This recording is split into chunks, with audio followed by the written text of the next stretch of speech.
Sawadee-kap, hello and welcome to Daily Wisdom, Walking the Path with the Buddha. Today is our group learning program, and I'm going to be sharing with you the frequently asked questions section of this book, Developing a Life Practice, The Path That Leads to Enlightenment. This is the text that we use for this program, which is a 7-month program, and I've been teaching students for about 6.5 months now the foundation of the teachings of the Buddha, how to develop a life practice, and how to move the mind to this enlightened mental state. And there's various topics that we've been discussing all throughout the entire group learning program. And now we're coming to an end of this iteration of the group learning program and getting ready to restart it on 17th of March. And when we restart it, we'll start from the very beginning of the program and walk all the way through. So there's some students who are starting to join towards the end of this program to kind of start getting acquainted with joining the program. And then, of course, there's people who are studying all the way through. So I'd like to welcome all of you guys, whether you're joining for the first time or you've been joining regularly, and let you know that there's various topics that we're going to be discussing today. There's kind of a bunch of diverse topics that are covered under this frequently asked questions section.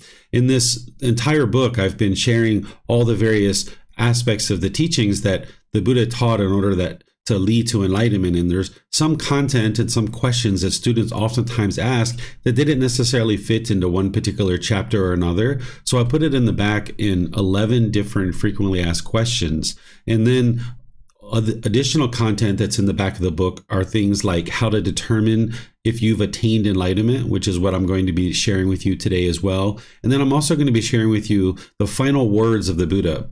Before he died, he spoke his final words, and I'm going to share those with you today as a way to kind of start to end out our program here of the group learning program. And then next week, I'm going to be sharing on Sunday the 5 hindrances. Now that I've been teaching for 6.5 months of all the things that you need to learn and practice to develop your mind and move to the enlightened mental state where the mind's peaceful, calm, serene, and content with joy. Now at the end, I'm going to share with you what's called the 5 hindrances. These are the 5 things that are going to hinder you or stop you or be obstructions to getting to enlightenment. And I'm going to share with you the solutions to those too, how to uproot them out of the mind. So you're going to be learning that next week on Sunday.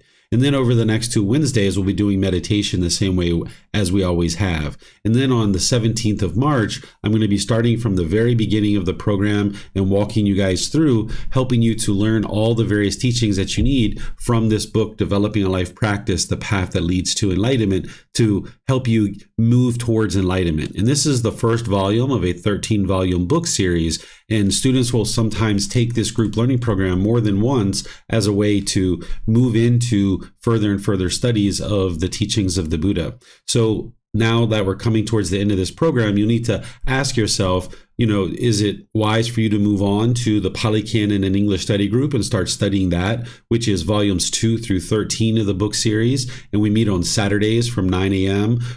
or 9 p.m.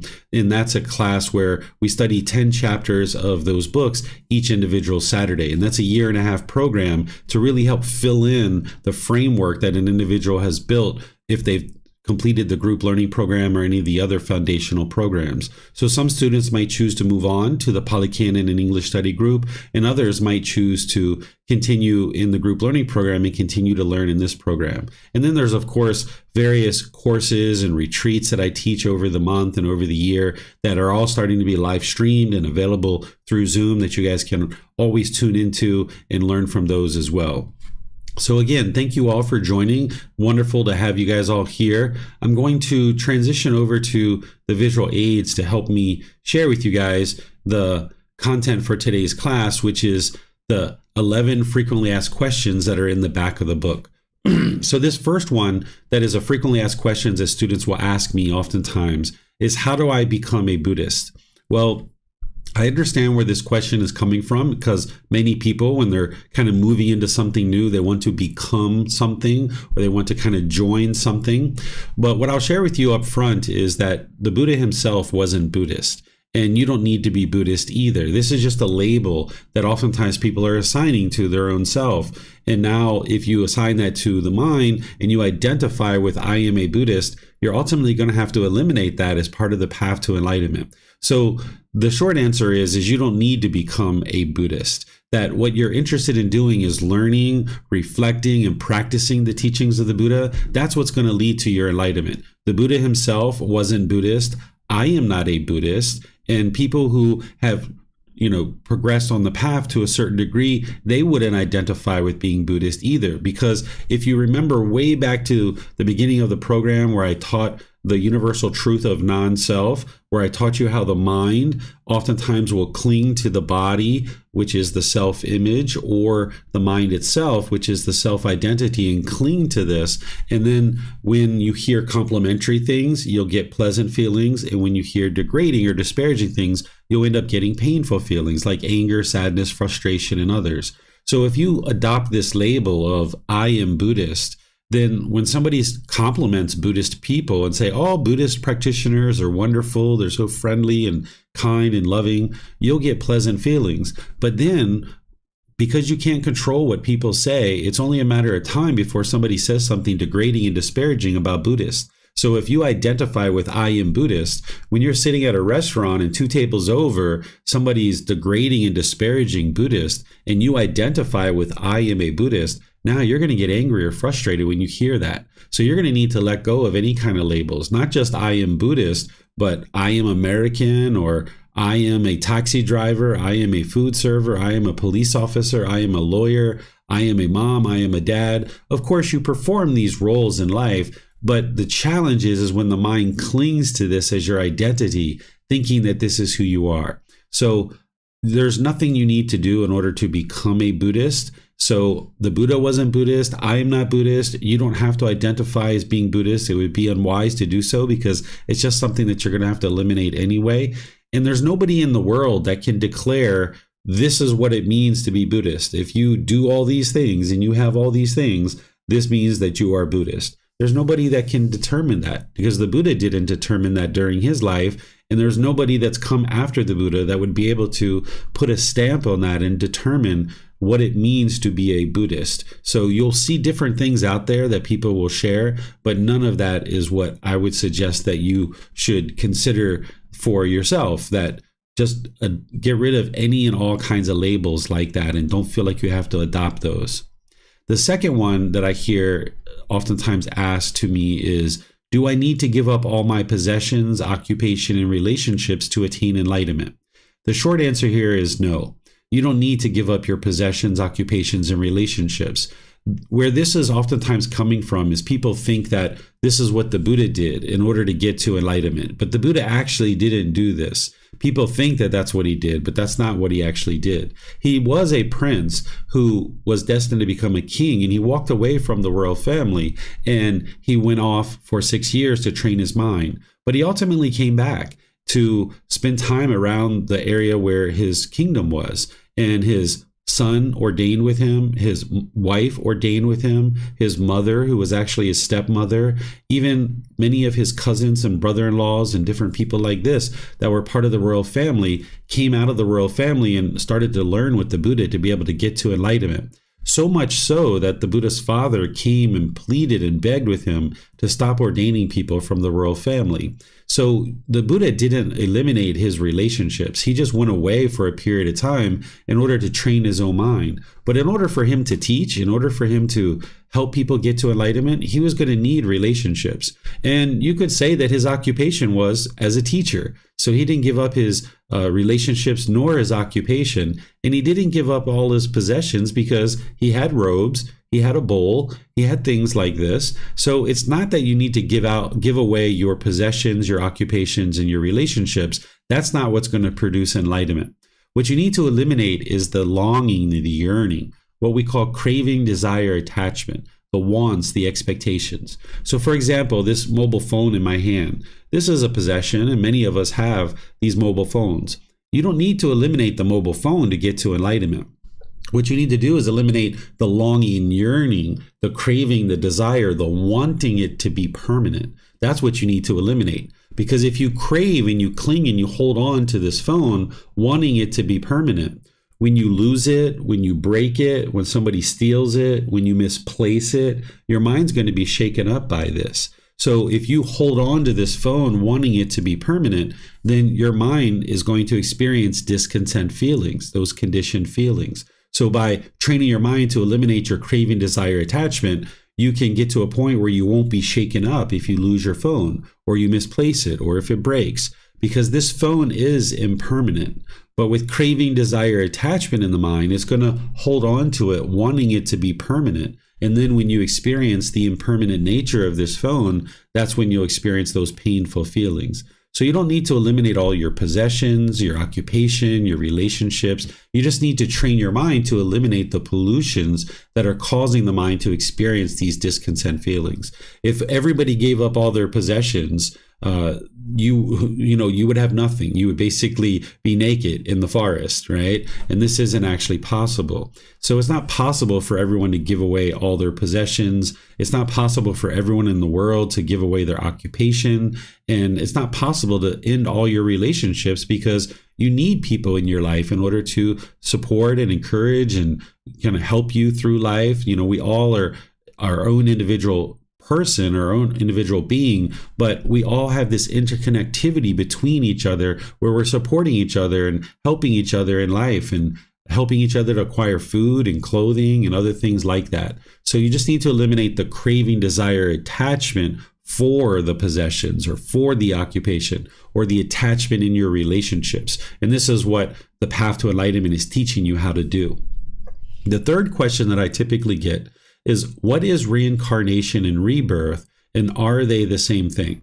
So what I'll share with you is they aren't the same thing, and the Buddha didn't teach reincarnation. He taught the cycle of rebirth, and these things are vastly different. So let me help you understand what the cycle of rebirth is first, because that's what the Buddha taught, and then I will teach you what people talk about in relationship to reincarnation, and they assign it to Buddhism and the Buddhist teachings, but this isn't actually what the Buddha taught.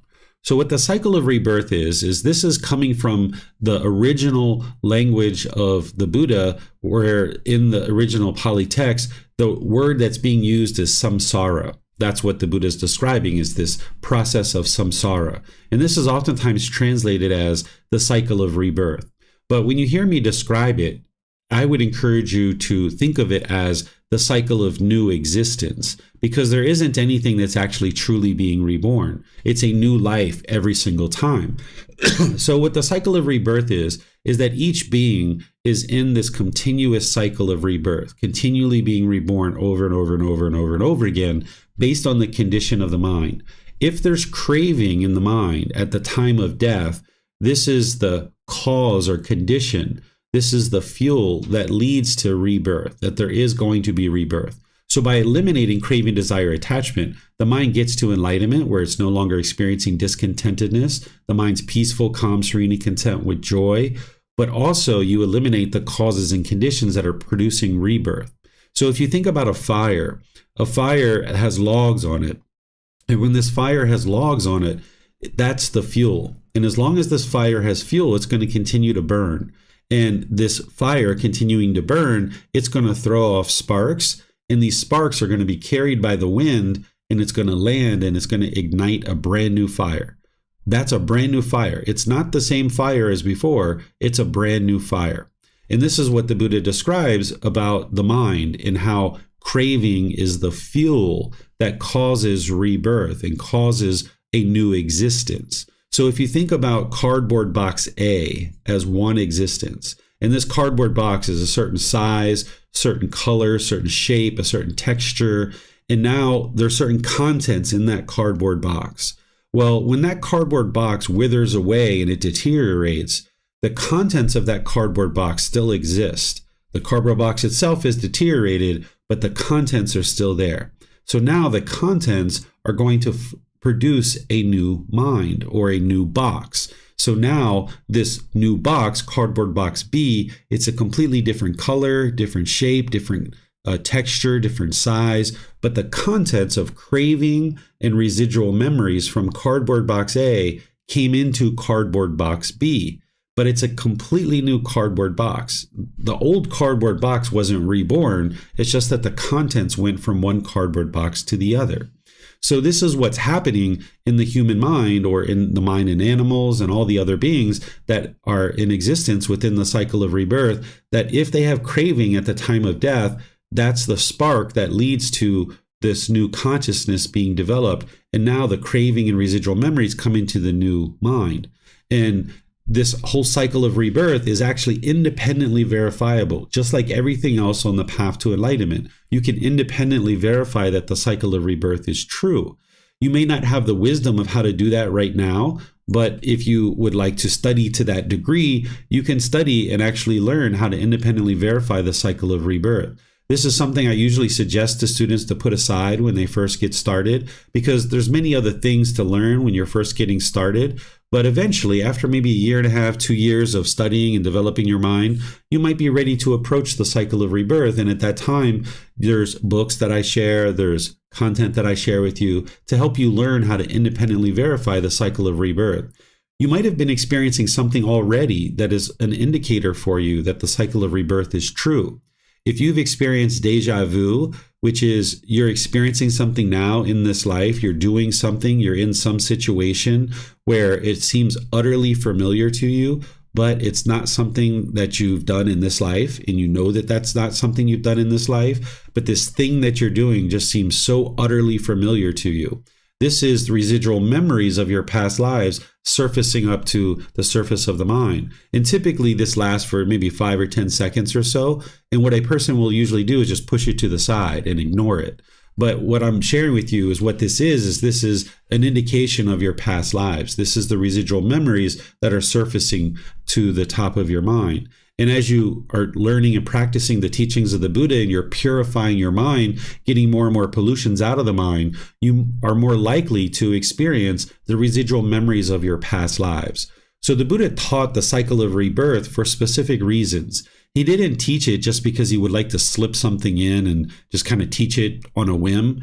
He directly experienced his past lives. He understood and observed his past lives. So he knew about these different realms like hell, animal, afflicted spirits, the human realm, and the heavenly realm. None of these realms are permanent, and the Buddha never used the cycle of rebirth as a way to guilt, shame, or fear you into learning his teachings. He's explaining to you the way the world is. The teachings of the Buddha aren't explaining to you the way the world should be, that if everybody learns and understands certain rules, and if we go around and everybody follows those rules, the world's going to be peaceful. That's not what the Buddha actually did. He's explaining to you the way the world is. And by understanding the way the world is, your mind can reside more peaceful and more joyful in the present moment. So as you're learning and practicing things like the Eightfold Path and training your mind and uprooting the pollution out of your mind, it's possible that you might observe your past lives. You might have communication with beings in one of these other realms, or you might actually see one of these beings. Even though the hell beings, afflicted spirits, and heavenly beings are formless, it's possible for some beings to actually see formless beings. So if you didn't understand the cycle of rebirth and you didn't understand these 5 realms of existence, and you're lifting this pollution out of your mind and you start observing your past lives, maybe you have vivid memories of being murdered or raped or something like that, even though you know it didn't happen in this life, or you started to experience communication with beings in these other realms, or you started seeing these beings from the other realms, you might actually think you're going crazy if you didn't understand the cycle of rebirth in these 5 realms. So the Buddha is teaching the way the world is, and then a teacher like me is providing you the guidance to help you understand how to independently verify this continuous cycle of rebirth. And this is something that students learn with me later when they get deeper into their learning and developing. In this book series, volume 11 is titled The Realms of Existence. And that's volume 11 out of the 13 volumes for a reason, because that's usually when it's wise for somebody to start approaching that, about a year and a half or 2 years into their development on the path to enlightenment. So that's a little bit about the cycle of rebirth. Now, what people talk about with reincarnation, which is just a belief, it's just a concept. There's nothing in the teachings of the Buddha that is a belief. Everything can be independently verified, and you can see the truth for yourself. So the cycle of rebirth is independently verifiable. But what's being described as reincarnation is actually in direct conflict with many of the teachings of the Buddha. When you learn about reincarnation, what people teach you is they say that there's a soul that is this permanent soul that goes from life to life to life, and the soul picks up a new body, and you're exactly the same being from one life to the next. You just have a different body, essentially, is what they're teaching. This conflicts with the teachings of the Buddha the very simple, very most basic teachings of the Buddha, like the universal truth of impermanence. It conflicts with that because the Buddha didn't teach that there's this permanent thing that goes from life to life to life. So it conflicts with his most simple, most basic, most beginning and fundamental teaching of the universal truth of impermanence. It also conflicts with his universal truth of non-self, that he taught that there is no self. And it also conflicts with a teaching that is referred to as his undeclared teachings. The Buddha taught for 45 years, and there's a large collection of his teachings. And at different times, he'll say, remember, students, what did I teach? I taught this. And what he describes is he describes the Four Noble Truths, the problem in the unenlightened mind, the cause of the problem, the elimination of it, and the path forward. And then he says, remember, monks, or remember, students, what I did not teach. I did not teach these things. And he goes through 10 things that he doesn't teach and that he didn't teach during his lifetime. And one of the things that he didn't teach is whether there is a soul or there isn't a soul. He never taught that. So when you hear people referring to reincarnation and a soul, you can understand that this conflicts with 3 of the Buddhist teachings. And even though they're attributing it to the Buddha, it's not actually what he taught. He taught samsara, which people refer to as the cycle of rebirth. But I would encourage you to think of it as the cycle of new existence, because every single existence is a brand new existence. There's nothing that's actually being reborn. And then the 4th question is, can I be Buddhist without believing in rebirth? Well, the first one, you kind of already know that I suggest that people don't identify with I am Buddhist. So, from that perspective, you understand what I shared. But then in terms of, can I essentially practice these teachings of the Buddha without believing in rebirth? Well, the short answer is yes. Please do that. Please do not believe in the cycle of rebirth. You should never believe anything in these teachings. Don't believe any aspect of the teachings, including the cycle of rebirth. Instead, learn the teachings, investigate them, examine them, reflect on them to independently verify them, and then practice them in order to train your mind and uproot the pollutions out of the mind. So there's nothing in the teachings of the Buddha that I would ever suggest to you to believe, because with belief, you don't know what's true or false. And what an individual on the path to enlightenment is looking to do is acquire wisdom, because that's what's going to lead to your enlightenment, is by acquiring wisdom. So if you're just believing in the cycle of rebirth, you don't know whether it's true or false. But if you independently verify it based on the teachings of the Buddha and the content that I can share with you to help you independently verify it, you won't be believing in the cycle of rebirth. You'll know that it's true. Sometimes people ask me as I go about the world, they'll say, do you believe in the natural law of karma, or do you believe in the cycle of rebirth? And I say, nope, absolutely not. I don't believe in the cycle of rebirth, and I don't believe in the natural law of karma either. I know that these things are true with 100% certainty because I've seen it with my own eyes, my own direct experience. I can see the cause and effect and action and result. I can see it's the results of your decisions, that when you make a certain wise decision, it produces a wholesome result. And when you make an unwise decision, it produces an unwholesome result. Natural law of karma is not mystical or magical. It's not any kind of punishment or rewards. It's not about who's to blame or who's at fault. There's no being that's overseeing this. It's about your life, your decisions, and your results. And you can see this as clear as day the more that you practice the teachings of the Buddha. As you're learning them and you're practicing them, you'll get to a point where you don't believe in the natural law of karma, but you'll know it's true 100%. And the same thing with the cycle of rebirth, that you'll get to a point where, no, I don't believe in the cycle of rebirth. I know with 100% certainty that it's true. And that's why I can look people in the eyes and explain to them, here, this is what the cycle of rebirth is, and here's how you can independently confirm it. And then each individual student needs to do that work for themselves so that they can then independently confirm for themselves, not just the cycle of rebirth, but all the various teachings of the Buddha. And that's how you awaken to the wisdom to be able to attain enlightenment. I'll now talk about this 5th question, and then I'm going to open up to any and all questions that you guys have. Remember, you can put the questions into Facebook, YouTube, or Zoom in the comment section, or in Zoom, you can raise your hand electronically and ask any questions or follow-up questions directly. So I'll do that after I answer this 5th question here. This 5th question is, what does it mean to take refuge in the Buddha, the Dhamma, and the Sangha? And is there a ceremony to do so? So what the Buddha, the Dhamma, the Sangha is this is referring to the Buddha, the teachings, and the community. The Dhamma, the Sangha are Pali words that refer to the teachings and the community. This is referred to as the triple gem or the triple jewel. In order to get to enlightenment, you have to have all three of these things. You need to have confidence in the Buddha, you need to have access to his teachings, and you need to be part of a community. If you just had one of these things, you wouldn't be able to actually get to enlightenment. Or if you had two of these things, you wouldn't be able to get to enlightenment. It's only when you have all three that you're going to be able to make your way to enlightenment. So if you had confidence in the Buddha, but you didn't have access to his teachings, or you weren't part of a community, you wouldn't be able to get to enlightenment. Or if you had access to his teachings and you didn't have confidence in the Buddha and you didn't have, and you weren't part of a community, you wouldn't be able to get to enlightenment. Or if you were just part of a community and you didn't have confidence in the Buddha and you didn't have access to his teachings, you wouldn't be able to get to enlightenment. And as I mentioned, even if you just had two of these things, you wouldn't be able to get to enlightenment. You're going to need to develop confidence in the Buddha. You're going to need to gain access to his teachings, which is what you have with all the resources that I share with you.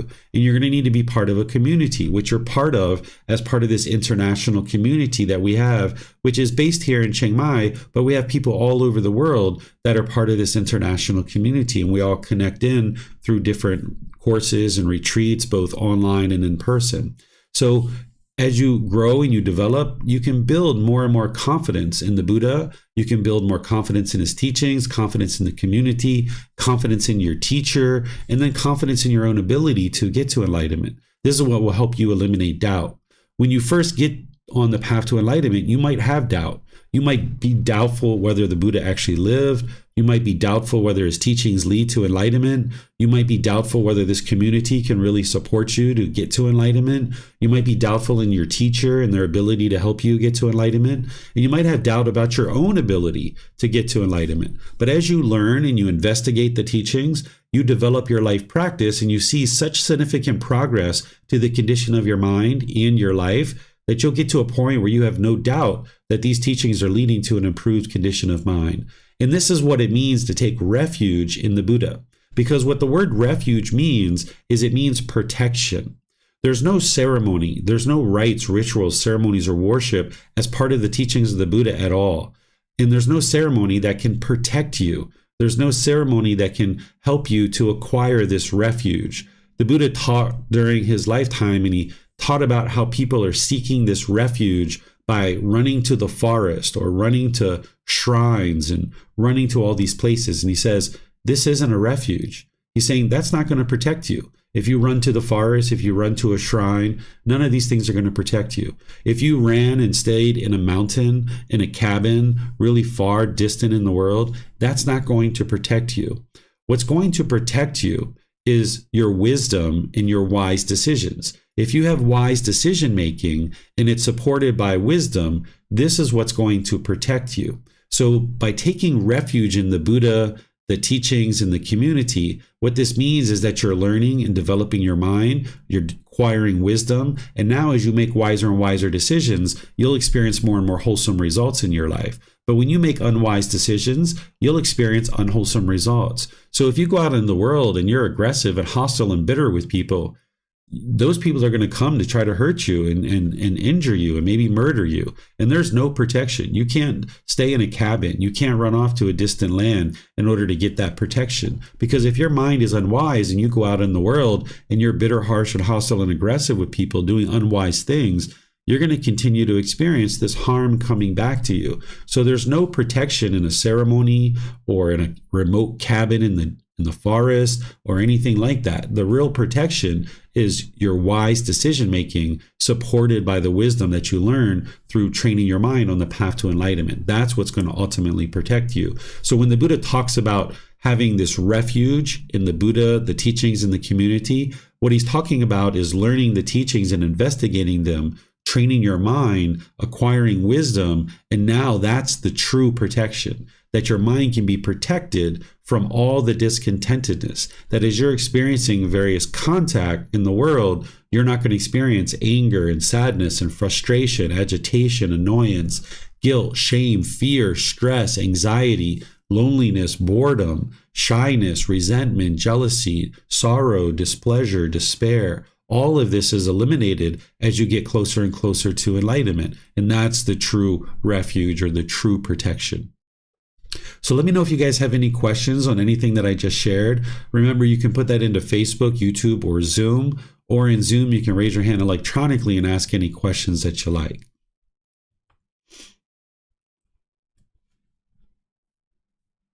Okay, it looks like Slav has a question. Go ahead, sir. I have a couple questions, if you don't mind. First question, what do you think when we're talking about tree refugee and we're talking about Sangha? Virtual Sangha is concerned to be like Sangha, parts of tree refuge?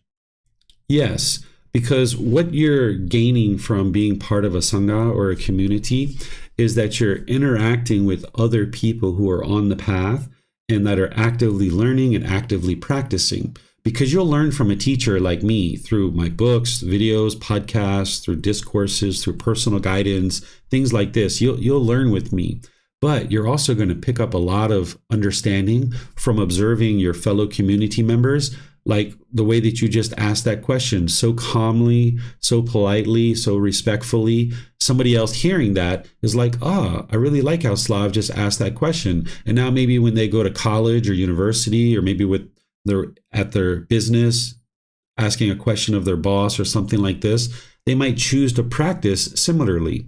Or if they see a person practicing generosity or loving kindness or compassion or some other wholesome quality on the path, this is how you learn from a community. So by being part of a community like this, even being online like this, you're actually still learning because you can pick up various ways of practice through interacting with other members of people who are on the path to enlightenment.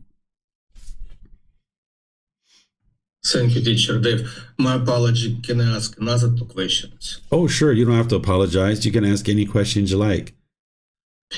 My second question, when we're talking about samsara, rebirth, what kind of,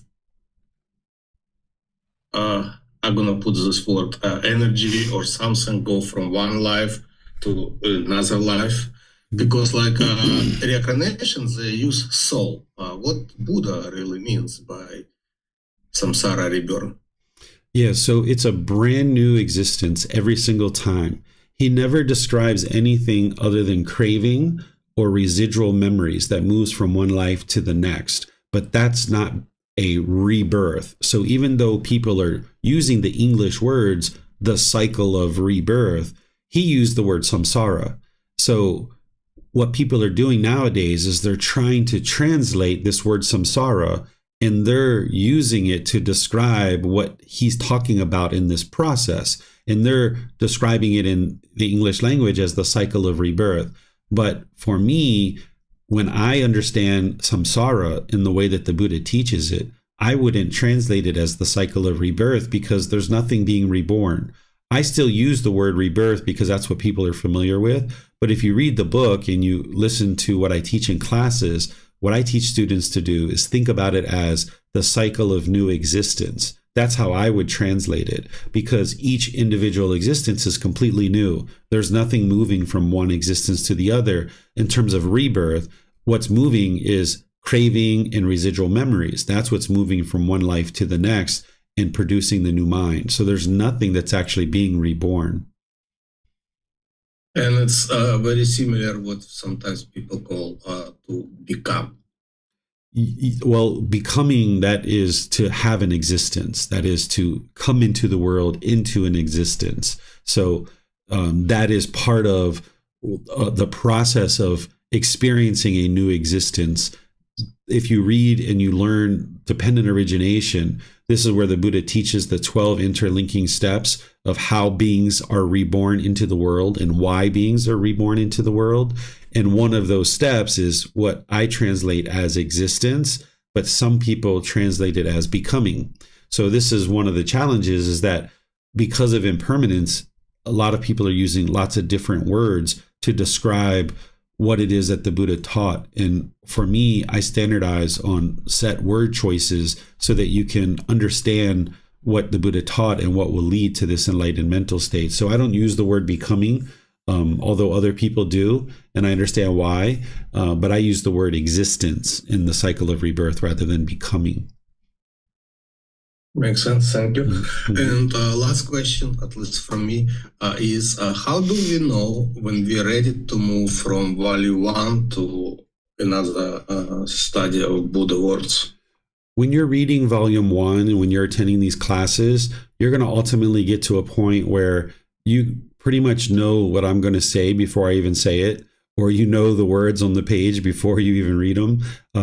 So that's one indication. Another indication is you should have a well-developed practice of the Eightfold Path, which includes a meditation practice. So if you can recite the Eightfold Path, meaning you understand right view, right intention, right speech, right action, right livelihood, right effort, right mindfulness, right concentration, and you can describe each individual factor, because each individual factor has certain aspects to it.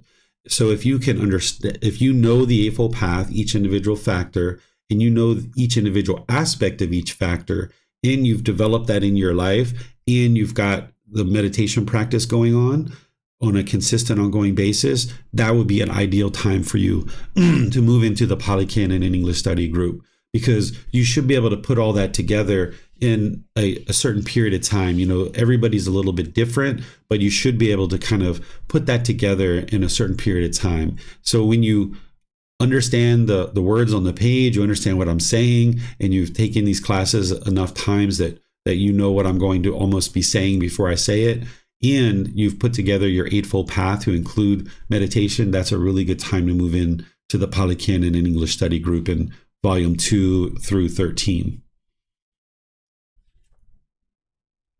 Thank you, sir. You're very welcome. Okay, so we have a question coming in on Facebook from Mayu Lee. She says, in regards to rebirth, can we think of it as new mind with old content, where craving and clinging are more pronounced? Yes, that's a fine way to think about it, because that's exactly what it is. It's a completely new mind and it's old content. But you're also going to get new content too in the new mind as well. And then you say where craving and clinging are more pronounced. So because of craving, that's what's leading to that next birth. And you can see that to be true because every single baby that's ever born has craving right from the beginning. This is why a baby cries when it first comes into the world, because it's craving to be in mom's stomach, and now it experiences that first big impermanence. And because it has craving to be in that stomach or in that womb, when it comes out and experiences that impermanence, it's not getting what it wants. It's got a perfect life in there in the mother's womb. Everything's being piped into the umbilical cord. You know, it's just hanging out all by itself. And then all of a sudden, whoa, boom, here it comes into the world. And wah! The reason why it's discontent when it comes into the world is because of its craving. And you can see that every being coming into the world has craving. That's the fuel that's causing rebirth. This is one of the ways that you can confirm what the Buddha shared. So yeah, you could definitely think of it that way, Mayuli. Okay, so now that we've covered questions for these, let's go to the next 11, or I'm sorry, the next 6, which is 6 through 11. So question number 6 that I oftentimes get is, what is our purpose in life? What is the purpose of our human existence?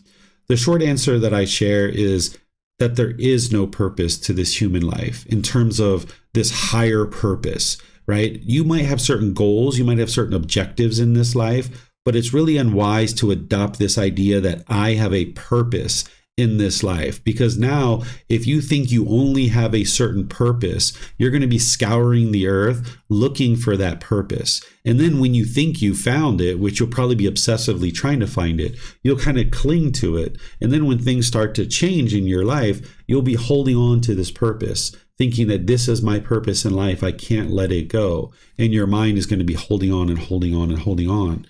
Where I suspect that this idea of what is my purpose in life comes from is it comes from the human ego. Whereas if you go back to prehistoric times, I suspect that prehistoric human beings, they weren't concerned with what is their purpose in life. They were just worried about their survival. They were trying to figure out how to clothe themselves, how to feed themselves, how to make themselves warm by rubbing sticks together. They were just trying to figure out how to survive, because at prehistoric times, human beings weren't the dominant creature on this planet. There were beings that were much more dominant than we are on this planet. But over time, as we've evolved, we've become the dominant creature on the planet. We've completely mastered things like food systems, water systems, electrical systems, educational systems. We've really mastered all these things, where in the past, it was kind of every man for themselves, so to speak. And those beings were just interested in survival, and that's it. But now, having become the dominant creature on the planet, and we have all this excessive time available to us where we're not out in the woods scouring for food and supplies and resources, we have all this time available to us, and people oftentimes just think like, what is our purpose here? Like, why are we here? Like, what are we doing here? And what I share with people is there is no purpose. And the more that you can see that nothing in this world is worth holding on to, that nothing in this world is going to bring you permanent satisfaction because it's the mind just clinging and holding on, the easier it'll be for you to let go of this world and move on. Whereas if you think you have a certain purpose in this world, you can cling to that and then find it to be really difficult to go around and kind of scour the earth to find out what is your purpose. And then once you think you found a particular purpose, you might hold on to that with dear life and then be very discontent when things start changing in your life. So, of course, you can have certain goals, certain objectives. Life can be very fun, very interesting, very intriguing to spend time with various people. But it's when the mind is clinging to these things, thinking that you have some kind of purpose and you got to go out in the world and change the world, that you're going to find that the discontentedness is arising. It's a real burden to carry that you think that you need to go out into the world and change the world. And there's 8 billion beings in this world. If everybody marched off into the world thinking they need to change the world and they have some purpose to fulfill, this would create a lot of problems in the world. Instead, what I would encourage you to think about is you don't need to go out and change the world, because you can't change the world. What you need to do is you need to understand the world. And that's what the teachings of the Buddha are doing for you, is he's explaining to you the way the world is. And when you understand the way the world is, then you can navigate this world more readily. But when you don't understand this world and you see all these problems in the world, you might think you have to march off into the world and change it. But you can't change the world, because the world is functioning based on these natural laws. It would be like, I'm going to go out into the world and change the natural law of gravity. You can't change the natural law of gravity. You don't have the ability to do that. All these natural laws that the Buddha taught, you can't go off into the world and change those. The only thing that you can do is you can learn them and you can understand them. And now you can navigate the world more readily, where you're not having struggles and difficulties. You can change your own mind, but it's each individual person that needs to change their own mind. That's how the world becomes better and better, through each individual being awakening to the wisdom of the natural laws of existence. And as each being chooses to do that on their own, that's when the world slowly becomes more and more harmonious with each other.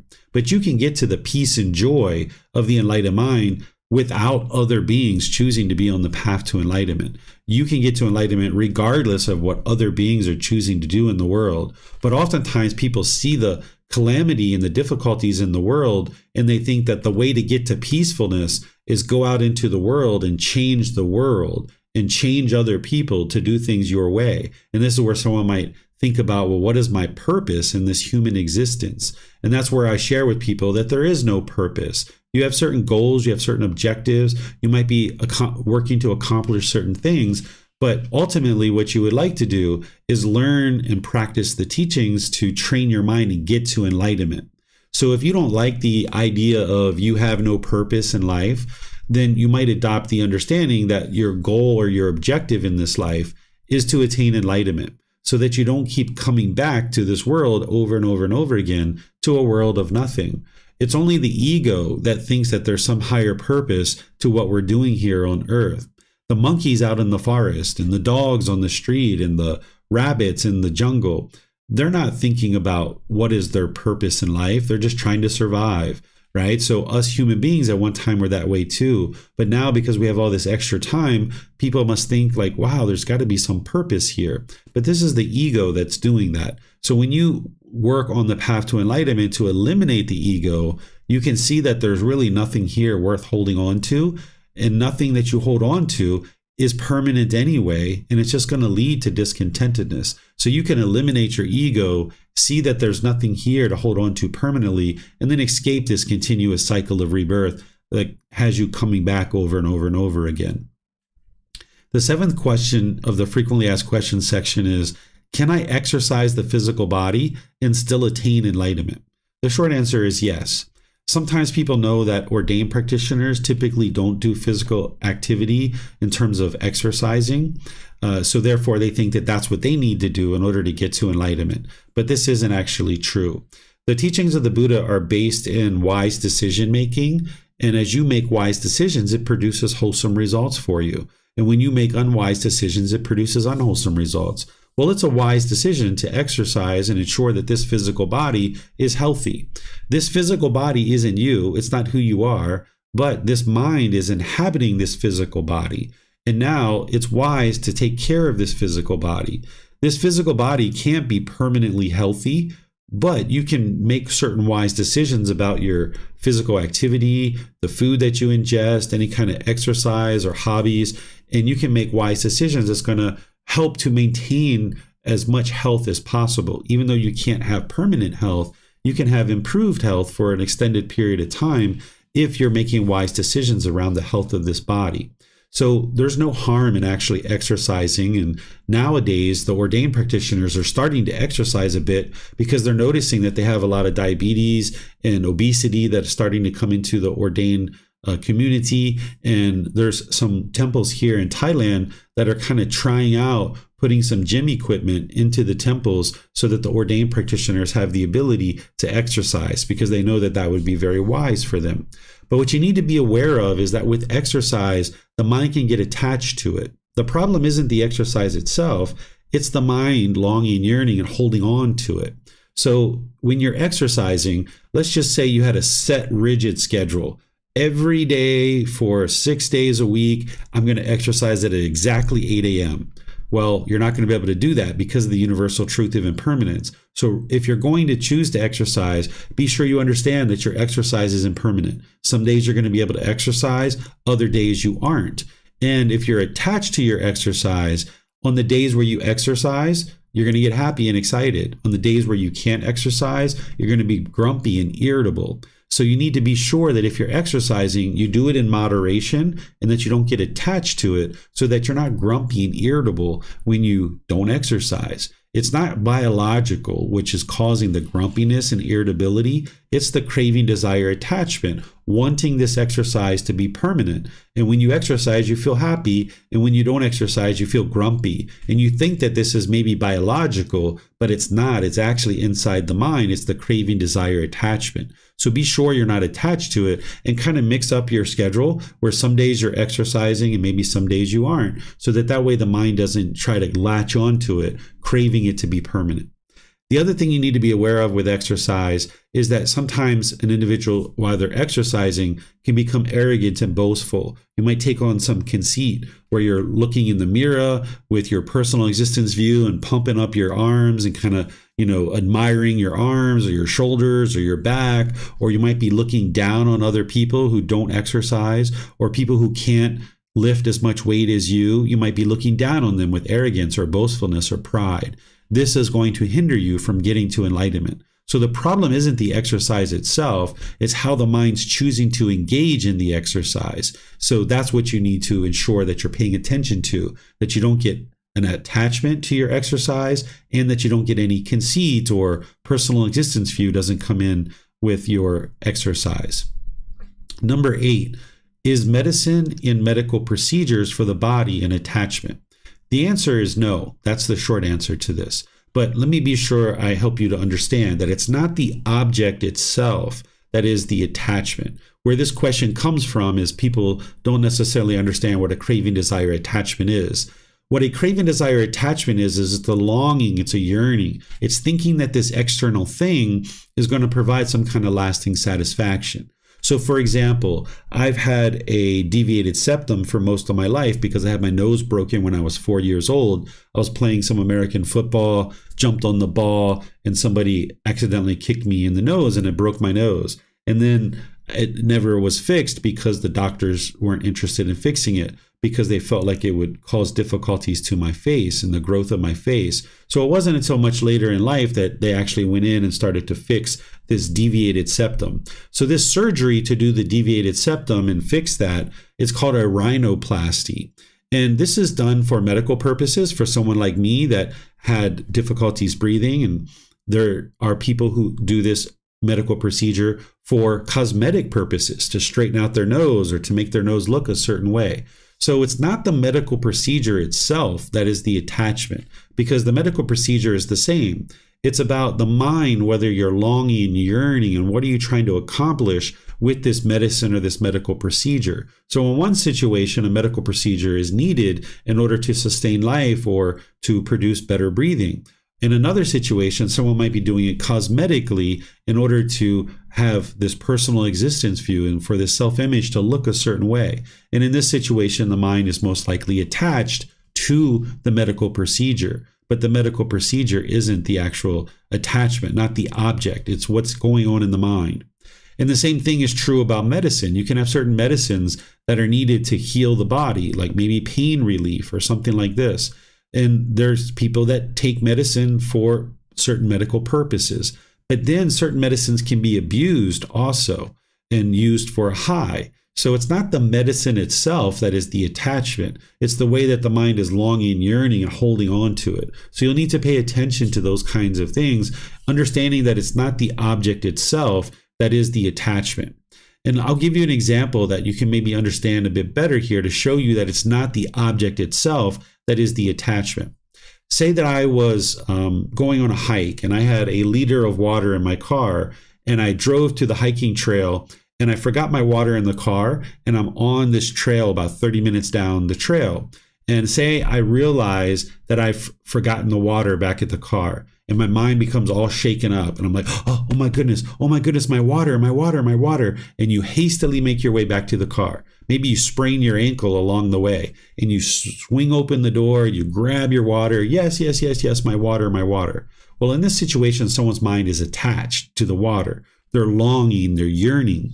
Now, say the same exact thing occurs where somebody drives to a trail, they get out, they forget their water, they're 30 minutes down the trail, but now they realize, I forgot my water back at the car. I'm going to be out here for about 6 or 8 hours, so I should probably turn around and go get my water. This would be a wise thing for me to do. And now you just calmly make your way back to the car, you open your door, you get your water, and now you continue on your trail. Right? In this situation, the person doesn't have an attachment to the water. So in both of these situations, the object is the same, the water. In the first example, the individual has a craving, desire, attachment. They're longing, they're yearning. They're wanting this water to be permanent. And this is why their mind's shaken up. Whereas if they have their water, they're happy. But if they don't have their water, their mind is upset or angry or frustrated or agitated or annoyed or some other discontent feeling, maybe stress or having anxiety. So it's what's going on in the mind. Because you see the second example that I gave, the person calmly makes their way back to the car, gets their water and goes on. Again, the object's exactly the same. It's the water. The difference is what's going on inside the mind.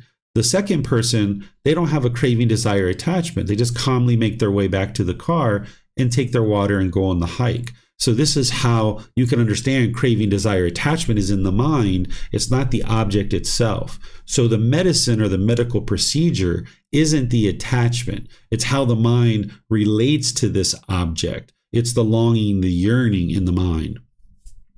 Number 9, what significance can I apply to dreams? What I usually share with people is there's no significance to your dreams whatsoever. The best thing to do is just wake up when you realize that you've woken up and now you remember a dream. Just put it in the past. Just understand that it's in the past. It's not true reality. It hasn't really happened. Just cut it off, let it go, and go on with your day. That's the best thing you can do when you realize that you've been dreaming. But if you're having a recurring dream, this is not something that I put in the book. If you're having a recurring dream, And in this dream, there tends to be a recurring theme. Like maybe you're kind of dying in your dream and you're waking up being afraid and scared and fearful. This is an indication to you that your mind has a craving, desire, attachment for life and for existence. And your mind isn't comfortable with death.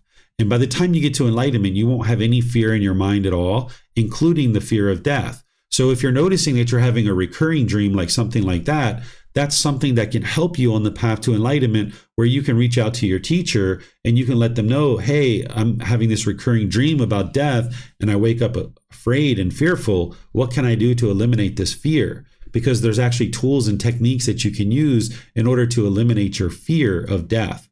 Or say you have a recurring dream of like a life partner or a boyfriend or girlfriend or somebody else in your life that maybe you haven't seen them for 5 or 10 years. You thought they were like long in the past, but you've been having this recurring dream of that person. And this is showing you that your mind is still holding on to this individual. So this can be another thing that you might choose to reach out to your teacher about so that you can eliminate that craving, desire, attachment. But by and large, don't apply any significance to dreams. This is the ego that oftentimes is in there, like, oh, I dreamed that I was rich and wealthy, and does that mean I'm going to get rich and wealthy in the next 3 months? You know, somebody might go out and consult 3, 4, 5, 6 different dream interpreters, and they're probably going to get 3, 4, 5, 6 different impressions of what this dream actually means. So if you go down that path, this is the mind craving and longing and yearning, and oftentimes it's the ego in there trying to apply some kind of significance to your dreams. And I encourage you to just leave all that behind, and you can experience a lot more peace and a lot more joy that way. But if you have the recurring dreams, like I mentioned, you might need to reach out to somebody to get help to eliminate your cravings, your clinging that's producing that. Number 10, why is enlightenment permanent? Well, when people learn about the universal truth of impermanence, and then I describe enlightenment as permanent, they usually don't understand necessarily. They're like, hold on a second, I thought you said everything around you is impermanent. Well, yeah, everything around you that's in the world is impermanent. What the Buddha describes is conditioned objects and unconditioned objects. He doesn't say everything is impermanent. Just like me, I don't describe everything as impermanent. I say everything in the world is impermanent, meaning everything you see, everything you hear, everything you smell, everything you taste, everything that comes in contact with the body, and your various thoughts and ideas. These are all impermanent. These are called conditioned objects. A conditioned object will arise, it will change, and it will fade away. This is the universal truth of impermanence, that a conditioned object is impermanent. It arises, it changes, and it fades away. This is why when you experience happiness, excitement, elation, thrill, exhilaration, euphoria, those pleasant feelings, those are impermanent because they're conditioned feelings. You're basing your inner feeling on some condition. So if it's sunny outside, you will be happy. Or if your bank account is this, you will be happy. Or if your mom or your dad or your brothers or your sisters or your children do this, you will be happy. These are conditioned feelings that they arise, they change, and they fade away. This is why you haven't been able to get to permanent happiness yet, because your mind is experiencing conditioned feelings, that you're basing your inner feelings on some condition. And as long as that condition is met, meaning it's sunny outside, you will be happy. But because you base your feeling on the sun is impermanent. So that means your feeling of happiness is impermanent too. So as soon as it rains or it snows or some other weather that you don't like, you're going to experience anger, sadness, frustration, disappointment, or some other discontent feeling. So the mind in the unenlightened state is experiencing conditioned feelings because the mind is basing its inner feelings on some condition. So therefore it experiences conditioned pleasant feelings, conditioned painful feelings, and conditioned feelings that are neither painful nor pleasant. By the time you get to enlightenment, you've eliminated the causes and conditions in the mind that are producing these conditioned feelings. There are certain pollutions that are in the mind that are causing it to form these conditioned feelings that are arising, they're changing, and they're fading away. But when you clear those conditions out of the mind, your mind is now unconditioned. it's purified. So now you're experiencing the unconditioned mental qualities of peace, calm, serenity, contentedness, and joy. You're experiencing unconditioned happiness, where in the unenlightened state, you were experiencing conditional happiness. The happiness was arising, it was changing, and it was fading away because you were basing your happiness on some condition, like the sun. And then when it rains, you get frustrated or agitated or some other discontent feeling. By the time you get to enlightenment, your mind's purified of craving, desire, attachment. You're no longer craving for the sun to be permanent. You understand that the sun is impermanent. And when you see it's sunny outside, it's like, sweet, it's sunny outside. Let's go outside and play. But you take a few steps outside and it starts pouring down raining. You're like, well, I guess I'm not going outside to play. Let's go back inside. Maybe I'll read a book. Maybe I'll cook some food. I'll do something else. And you can maintain your joy because your joy wasn't based on the sun. So therefore, when the sun goes away, you're still joyful because your happiness and your joy is unconditioned. It doesn't need any condition for it to exist. You've purified the mind and now you're experiencing these unconditioned mental qualities. So a conditioned feeling those are impermanent. They arise, they change, and they fade away. But an unconditioned mental quality like peace and joy, these are permanent. Once you attain unconditioned peace and unconditioned joy, those qualities of mind of the enlightened mental state, they are permanent because they're not based on any condition. So they don't arise, they don't change, and they don't fade away. This is why enlightenment is permanent. And the Buddha never said that everything is impermanent. He said all conditioned objects are impermanent. So number 11 here, why are donations of support for teachers of Gotama Buddhist teaching so important? So after I answer this, I'll open up to any questions that you guys have. So there's two main reasons why donations are provided and why they're important. The first one is that it helps with the continuation of the teachings of the Buddha. That while we offer these teachings at no cost to all of our students, whether it's books or videos, podcasts, classes, courses, retreats, personal guidance, and all these kinds of things, it's available to students at no cost. It actually does cost money to offer teachings. Nowadays, you can't exist in the world without some kind of financial support. So computers, microphones, lights, projectors, meditation cushions. At the temple, we pay for electric and water and things like this. There's going to be some expense associated with offering these teachings. So by students choosing to offer donations, it helps to allow the teachings of the Buddha to continue in the world. And we can then purchase the things that we need in order to offer these teachings. Whenever donations of financial support are being offered, what you should see is a teacher is using a small portion of those for their own life, that they're using those in order to sustain their life for food, water, clothing, shelter, and medical care. But then you should see that this teacher is offering classes, courses, retreats. They have various resources that they're purchasing in order to bring the teachings into the world and help people to understand what the teachings are. Here in Thailand, they take it very seriously if somebody was trying to enrich themselves through sharing the teachings of the Buddha. You don't really see this much at all. I only ever know of one case where this has occurred, where there was an ordained practitioner who was taking in a whole lot of money and they were using it for their own indulgences. They had like Fendi bags, they had Gucci sunglasses, they were chartering private planes and flying around and different things like this.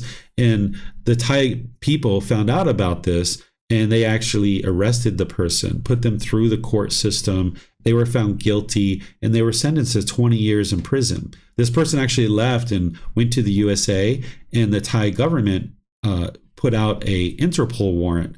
They had the US police arrest this person in California and they extradited them back to Thailand. They put them through the court system and then they were found guilty and sentenced to 20 years in prison. So the Thai people take this very seriously if somebody was out there sharing the teachings of the Buddha and trying to enrich themselves. It's unfortunate that in other places it's not like this, because there's some places that use traditional teachings like Christianity or other types of teachings in order to make a profit for themselves and become very rich and very wealthy.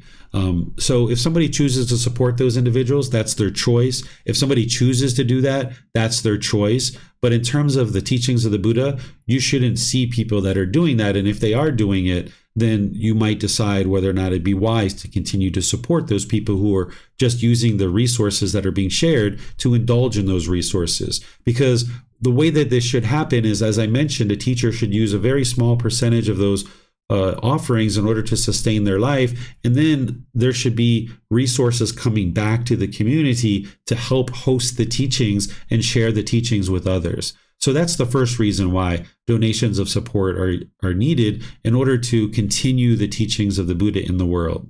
The second reason is that in order for you to get to enlightenment, you're going to need to practice generosity. You're going to need to practice generosity with lots of people in your life. And one of those individuals you might choose to practice generosity with is an individual who's helping you to learn. It's not something that a teacher should expect of you or require of you, but you might choose to share offerings with a teacher in terms of helping them to be able to offer the teachings to you and to others. And this helps your mind to eliminate any selfishness, because craving, desire, attachment is the cause of discontentedness. And as long as the mind has craving, desire, attachment, you're not going to be able to experience liberation and freedom of mind and get free of those discontent feelings. So breathing mindfulness meditation is training the mind to let go and eliminate craving, desire, attachment, but also generosity is training your mind to let go so that you can not be selfish. But oftentimes people struggle in this area to practice generosity. Remember, the Buddha didn't teach generosity to enrich himself because he was a prince destined to become a king.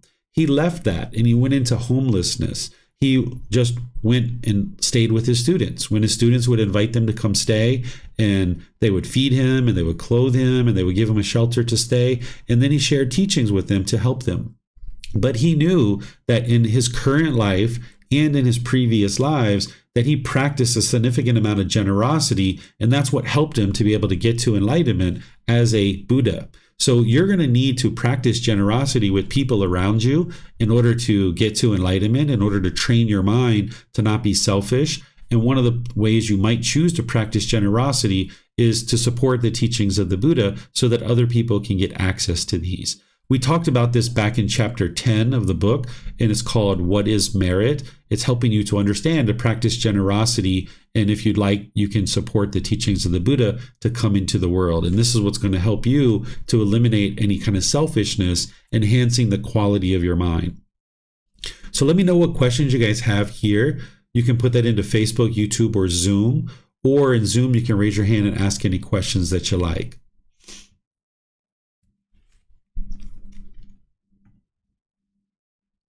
Okay, Mayuli's asking a question here. She says, prior to discovering your classes, I was searching for my purpose in life. After discovering the words of the Buddha and studying from you, I have discovered my purpose, which is to get to the fourth stage of enlightenment.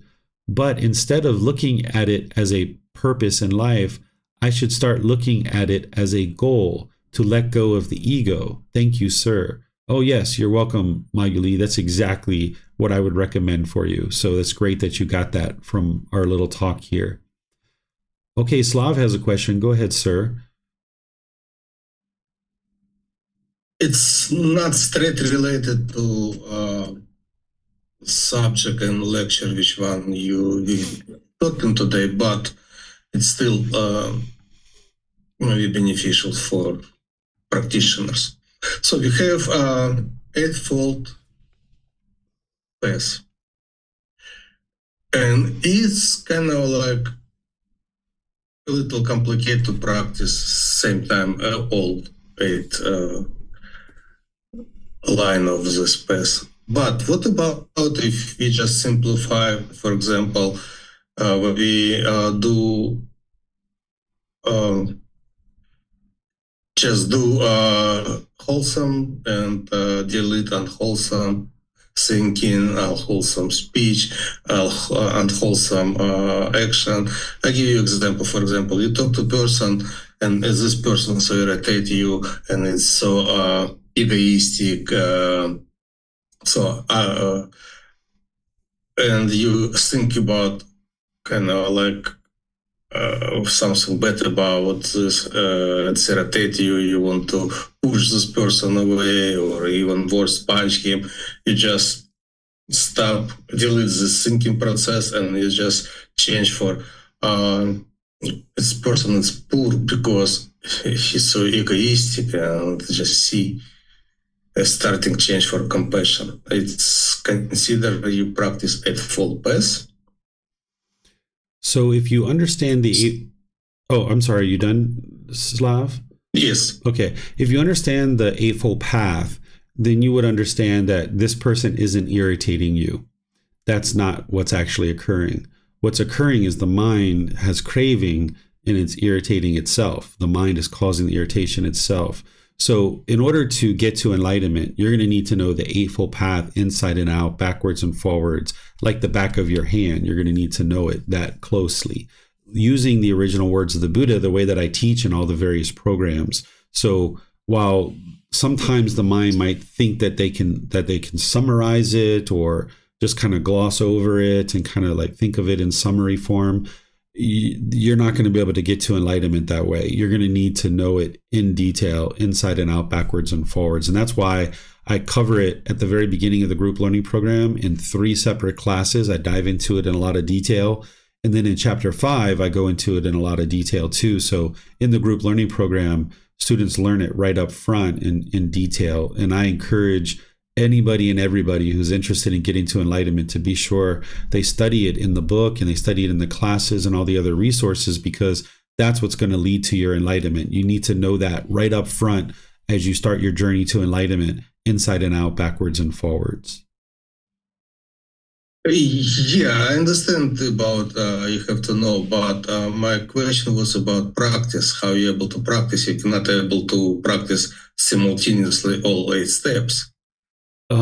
Yeah, you should be practicing simultaneously all 8 steps. So, for example, you have right view. If you have right view, you understand that your mind is causing your own discontentedness and is caused by craving, desire, attachment. That's right view. And then you have right intention, which is those 3 aspects of right intention. And then you're speaking and you're using right speech and you're paying attention to your bodily actions and you're practicing your right livelihood and you're applying right effort, right mindfulness, and right concentration all at the same time. That's what you're actually doing. That while you're speaking, you're also practicing mindfulness and concentration and right effort, and all those things are needing to come together all at the same time as you're working on the path. Yeah, it's actually what I mean. Kind of like it's not just looking for shortcuts. It's kind of like how you apply it in realistic stuff. And now, like you point, I see connection, because even to speak, you have to apply all 8 steps right away. Mm-hmm. Yeah, and the more and the more familiar you are with it, the more deeply soaked into the mind, if you've revisited it multiple times, it'll become easier and easier for you to practice it. When you first get started, it's a real challenge just to learn it, right? That's part of the challenge, but you step up to that challenge. And then you have to revisit it multiple times to really get it to soak in so that you can go out into the world and really, truly practice it. Thank you, Teacher Dave. Yes, you're welcome, sir. Okay, let me check online to see if we have any more questions before we move on. Okay, I'm not seeing any more questions. So let's move on to the next topic, which at the very end of the book, I share how to determine if you've attained enlightenment, because all through the book, I'm teaching students how to get to enlightenment. And then I teach at the very end how to determine if you've attained enlightenment. Well, the first thing is that a person who's attained enlightenment will never stop practicing the teachings. That on your way to enlightenment, it can be a real challenge. There can be various struggles and difficulties along the way. It's not just, ice cream and candy on the way to enlightenment. There's some real struggles and some real difficulties along the way, but that's why you have a teacher. That's why you're part of a community, so that you can get help on your journey to enlightenment. But by the time somebody gets to enlightenment, they will be practicing these teachings with ease, where on your way to enlightenment, it can be a struggle sometimes. It can be difficult to arise the wisdom and arise the effort and energy and diligence to practice them. But by the time you get to enlightenment, if you've attained enlightenment, you'll never stop practicing the teachings. But by that point, your mind has been fully upgraded, just like a computer system. You're upgrading from an old archaic operating system to this new operating system in your mind. And by that time, it's so effortless. Like when you're moving from one operating system to the other, it can be a real challenge to get up and running on this new operating system. But once you're up and running on it, you can do it effortlessly. You don't even have to think about where the icons are. You can almost do it, with your eyes closed. Well, the same thing is true by the time your mind upgrades to this enlightened mental state. You can practice the teachings with your eyes closed. That your mind is just always practicing the teachings. So you'll never stop practicing the teachings if you've attained enlightenment. Number 2, you will be fully practicing the Eightfold Path, which includes the Four Noble Truths and the 5 Precepts. These are teachings and others that integrate into the Eightfold Path. So you will know the Eightfold Path inside and out, backwards and forwards by the time you get to enlightenment. You'll be able to describe it without even having any visual aids or anything, because you would have had to learn it and commit it to memory in order for you to go out into the world and actually practice it. So if somebody asks you a question like, what is right speech? You'd be able to boop, boop, boop, boop, boop. You'd be able to explain it very easily. Or what is right action? Boop, boop, boop, boop, boop. Or what is right livelihood? Boop, boop, boop, boop, boop. Because you would have had to practice it in order to be able to train the mind to get to enlightenment. So you'd be able to explain the Eightfold Path because you're practicing it very closely. Number 3 is when you have fully attained enlightenment as an arahant, you will have eliminated all the 10 fetters. So all those 10 pollutions, the defilements, the taints that the Buddha describes, you will have eliminated and eradicated all of those. And I'm going to be teaching a retreat coming up in August here in Chiang Mai, but I'm going to be live streaming it, and it's available on Zoom as well, and it's going to be recorded, where I'm going to go through each individual fetter. I'm going to explain to you what it is. I'm going to explain to you the symptoms that it causes. I'm going to explain to you how to eliminate it, and I'm going to explain to you how you know when it's actually been eliminated. So this is something that you'll be able to understand and practice if you're enlightened. You would be able to know what each one of those fetters are and how to eradicate them and so forth. Number 4 is you will have cultivated a mind that is completely practicing the Brahma Viharas. This was something that I shared back in chapter 14 of volume 1. These are called the healthy mental states: loving kindness, compassion, sympathetic joy, and equanimity. You will know what those 4 healthy mental states are and be able to practice them readily in your life. Number 5 is you will be fully practicing the 7 factors of enlightenment. This is documented in volume 1, chapter 3, and I'm going to be teaching them to you next week in our Sunday class. That these 7 factors of enlightenment, they're not to determine if you are enlightened or you aren't enlightened. Some people think that's what they are, but actually what they are is they're a tool to fine-tune the mind so that you can train the mind and fine-tune it and bring it to the middle. So I'm going to explain them to you next week. So you'll be practicing the 7 factors of enlightenment. And then 6, the ultimate way that you'll know that your mind is enlightened is that you'll know for yourself you've attained enlightenment because you will have eliminated 100% of discontentedness from the mind. You will notice that it's been 1 year, 2 years, 3 years. You haven't been angry, you haven't been frustrated, you haven't been irritated, you haven't had the slightest annoyance in your mind. There isn't even the slightest ickiness in the mind of an enlightened being, that your mind is always bright and radiant and uplifted, not excited the way that you might think about that in the unenlightened state. Your mind's relaxed and calm, but yet it's attentive and alert. That's what the enlightened mind is experiencing, where you're relaxed and calm, but the mind is attentive and alert, that you have joy in the mind, you have peace in the mind, it's easy for you to smile, there isn't even the slightest ickiness in the mind. You'll notice that you don't get exhausted and tired anymore. It's not like a drag to go through life, but instead your mind is uplifted. Your mind gets sleepy where you need to sleep, but your mind is uplifted, it's bright, it's radiant, it's joyful. You won't have any discontentedness whatsoever. So let me know if you guys have any questions on this, how to determine whether you've attained enlightenment or not.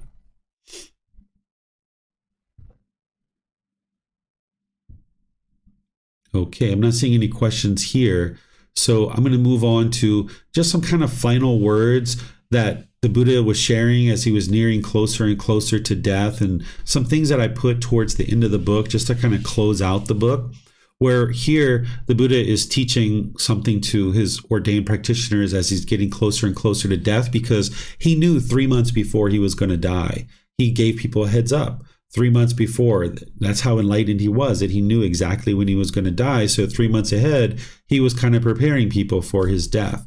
So this is one of the things that he said, is he said, "Wander forth, O monks, for the welfare of the multitude, for the peacefulness of the multitude, out of compassion for the world, for the good, welfare, and peacefulness of heavenly beings and humans. Teach, O monks, the teachings that are good in the beginning, good in the middle, good in the end, with the right meaning and phrasing. Reveal the perfectly complete and purified holy life. There are beings with little dust in their eyes who are falling away because they do not hear the teachings. There will be those who will understand the teachings." So here he's encouraging his students to go off and share the teachings with those people who are interested in learning them, for the good, welfare, peacefulness of heavenly beings and human beings. And the Buddha teaches that when a teacher is teaching, that within their discourse or within the period of time that they're sharing the teachings, it should be good in the beginning, good in the middle, and good in the end, with the right meaning and phrasing. This is so important. Whereas if you were having a particular talk and you weren't consciously and intelligently selecting the certain meaning and phrasing and the words that you were using, your students wouldn't be able to understand what it is that the teachings are that lead to enlightenment. So in order to get to enlightenment, an individual is going to need to know vocabulary and use the appropriate word choices in any particular setting that they're teaching in. And nowadays, with so many people that are speaking English as an additional language, that it's not their primary language, it's so important that when we teach the Buddhist teachings in English, that we use common language and that we don't use very difficult and challenging vocabulary words. So when I teach, I'm very conscious to use wording and phrasing that will describe the teachings of the Buddha accurately, but also that doesn't use a lot of complicated language where people would have difficulties understanding it. So this is teachings from the Buddha. And he says, your teaching should be good in the beginning, middle, and end. Meaning you shouldn't start off strong and then you kind of fade away as a teacher, or start off kind of weak and then kind of build towards the end. Instead, your talks, when you're sharing his teachings, should be good in the beginning, middle, and end, so that way the students are interested in learning and understanding what it is that you have to say.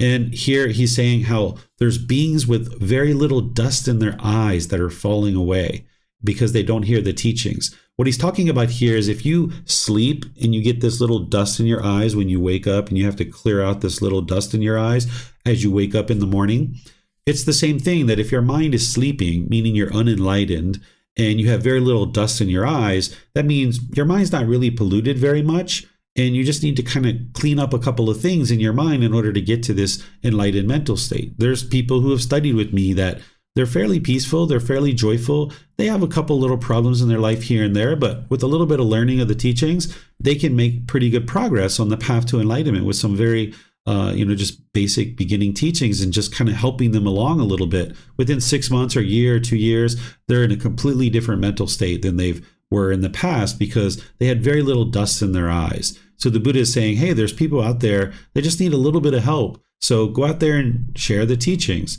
And of course, there's also people who need a lot of help too. And those people can come and learn too. So these are some words of the Buddha as he was getting nearer and closer to death. These are actually words from me in the back of the book, where I say the only war worth waging is the war within the mind. Win that war and you have won everything. I wrote this long before the current wars that are happening in the world are actually occurring, but there's nothing beneficial from any war that I've ever seen that happens in the world. It's just a bunch of death and destruction and all kinds of problems that are happening whenever there's a war that's going on. But there's this war inside one's own mind when they're unenlightened. And what I was encouraging students to think about is to fight that war or wage that war, right? Because then when you win that war, you've won everything. Because when you sort out your mind and you get to this enlightened mental state, then you won everything. You've won the peace. You've won the calmness, the serenity, the contentedness, and the joy. You've won no discontentedness for the rest of your life, for the rest of your existence, long into the future, right? So win that war. That's the only war that's truly worth waging. This is one of the teachings that the Buddha was sharing as he was dying. It wasn't his actual last words, but it was when he was informing his students that he was going to be dying in 3 months. There was one particular student that was really attached to the Buddha, and he was holding on to the Buddha, and he was pleading with the Buddha not to die. And the Buddha was saying to him, he said, "One who sees the teachings sees me. One who sees me sees the teachings." What he was saying here to his student, and there's more that he said besides this, is that he was saying, you don't need me anymore. You don't need this physical body. You don't need this physical body to be in existence, because for the last 45 years, I've shared these teachings. I've shared these teachings with you. I've helped you understand what it takes to get to enlightenment. You don't need this physical body anymore. So one who sees the teachings sees me. What he was saying is if you understand the teachings close enough, you can look around the world and you will see me everywhere, because you will see my teachings everywhere, because he explained the way that the world is.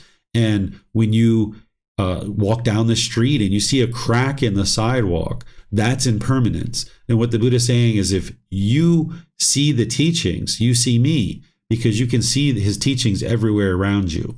And then when he says, one who sees me sees the teachings, meaning he's a living, breathing, walking example of his teachings. That if you see him, you see his teachings, because he's practicing his teachings readily.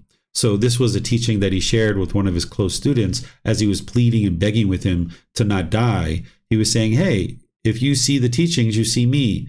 And if you see me, you see the teachings. So you don't need this body any longer. And then these are the actual last words of the Buddha prior to his death. He's talking to Ananda, which is one of his close students. He says, Ananda, it may be that you will think the teacher's instruction has ceased. Now we have no teacher. It should not be seen like this, Ananda, for what I have taught and explained to you as teachings and discipline will, at my passing, be your teacher. Now, monks, I declare to you, all conditioned things are of a nature to decay. Strive on untiringly. So here, what he's saying is, you don't need this body to be able to learn and practice the teachings. The teachings that I shared with you, that will be your teacher. Learn the teachings that I shared with you. And then he reminds them that all conditioned things are of a nature to decay. What he's doing is he's capturing his very first teaching as his last words, because a Buddha would know that his last words would have been very important and they would have been emphasized throughout the world. So he left his very last teaching when he was dying to be his very first teaching, which is the universal truth of impermanence, encouraging people to understand that even he is impermanent. Even that physical body that he was inhabiting, that's impermanent, because all things that are conditioned are in nature to decay. So even he has to die himself. And then he encourages them to strive on untiringly. So this was the Buddha's last words at the time of his death.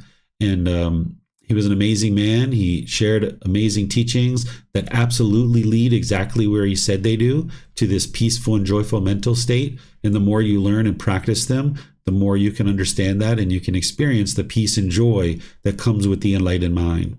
So let me know if you guys have any questions about anything I've been sharing this evening, or maybe it's morning where you're at, or afternoon. You can put that into Facebook, YouTube, or Zoom. Or in Zoom, you can electronically raise your hand and ask any questions or follow-up questions directly.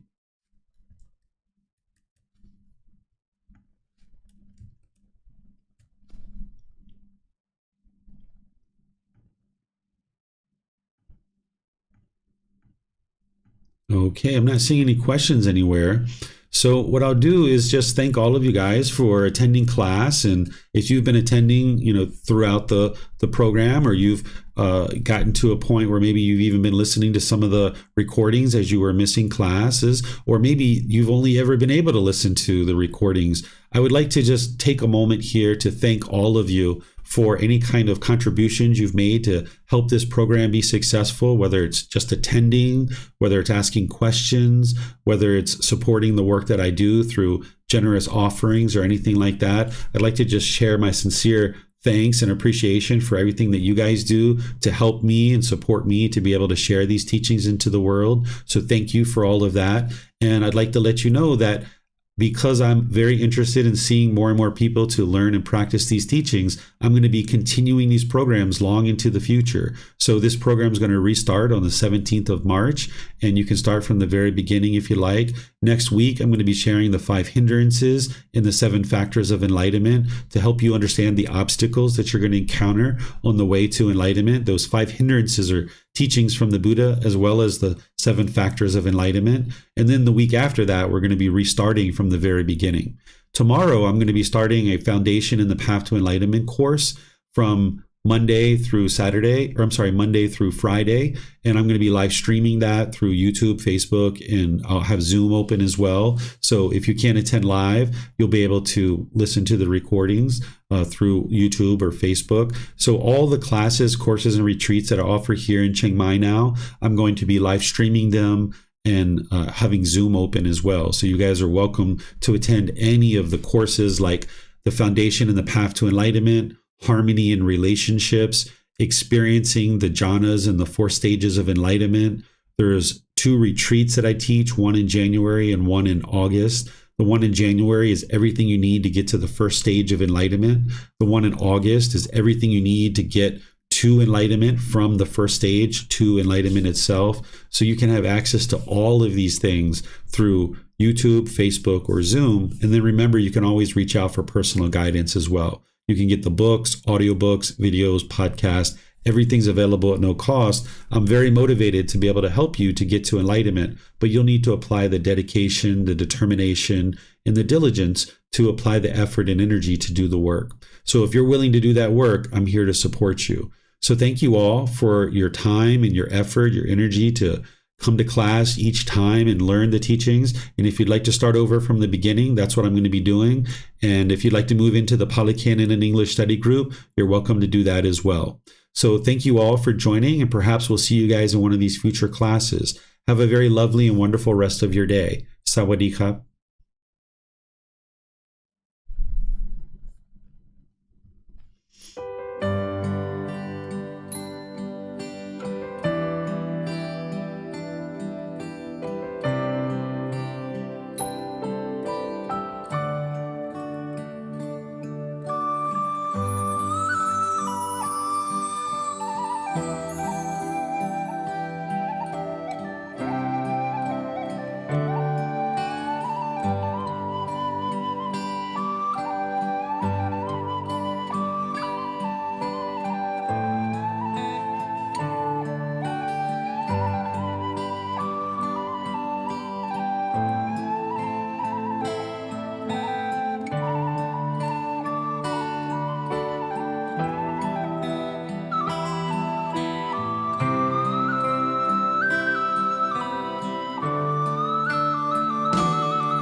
Thank you again for watching.